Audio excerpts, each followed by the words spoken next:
एक मध्यम वर्गीय परिवार के एक लड़के ने 10वीं की परीक्षा में 90% अंक प्राप्त किए। पिता ने मार्कशीट देखकर खुशी खुशी अपनी बीवी से कहा कि बना लीजिए मीठा दलिया, स्कूल की परीक्षा में आपके लाडले को 90% अंक मिले हैं। माँ किचन से दौड़ती हुई आई और खुशी खुशी बोली, मुझे भी दिखाइए, मुझे भी मेरे लाल का रिजल्ट देखना है। उसी बीच लड़का फटाक से बोला, बाबा उसे रिजल्ट कहाँ दिखा रहे हैं, क्या वो पढ़ लिख सकती हैं, वो तो अनपढ़ है। अश्रुपूर्ण भरी आंखों को पल्लू से पूछती हुई माँ दलिया बनाने चली गई। ये सब पिता ने देखा और कहा, हाँ बेटा तूने बिल्कुल सही कहा। जब हमारी शादी हुई तो 3 महीने के अंदर ही तुम्हारी माँ गर्भवती हो गई।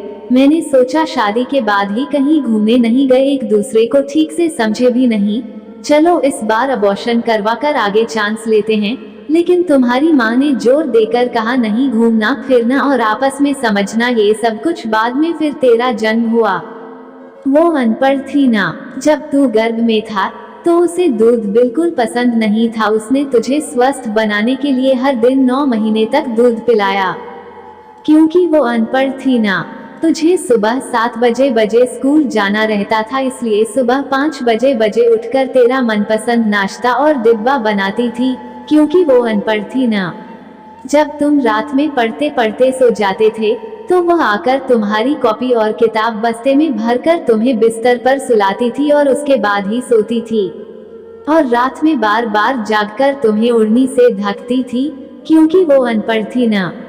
बचपन में तुम ज्यादातर समय बीमार रहते थे, तब वो रात रात भर जागकर भी सुबह जल्दी उठती थी और काम पर लग जाती थी। क्योंकि बेटा वो अनपढ़ थी ना। तुम्हारे लिए ब्रांडेड कपड़े लाने के लिए मेरे पीछे पड़ती थी और खुद सालों तक एक ही साड़ी पर रहती थी। क्योंकि वो अनपढ़ थी ना। ये सब सुनकर लड़का रोते रोते अपनी माँ से लिपटकर बोलता है, माँ मुझे तो कागज पर 90% अंक मिले हैं, लेकिन आप मेरे जीवन को 100% बनाने वाली पहली शिक्षक हो। माँ मैं आज भी अशिक्षित हूँ और आपके पास PhD के ऊपर भी उच्च डिग्री है। क्योंकि आज मैं अपनी माँ के अंदर छुपे हुए डॉक्टर, शिक्षक, वकील, ड्रेस डिजाइनर, बेस्ट कुक, इन सभी के दर्शन कर लिए। माँ मुझे क्षमा कर दीजिए। बेटा जो आपकी नज़र में पढ़े लिखे लोग हैं ना, वो सब पहले अपना स्वार्थ और मतलब देखते हैं, लेकिन आपकी माँ ने आज तक कभी नहीं देखा। क्योंकि अनपढ़ है ना वो खाना बनाकर और हमें परोसकर कभी कभी खुद खाना ही भूल जाती है। इसलिए मैं गर्व से कहता हूँ, तुम्हारी माँ अनपढ़ है।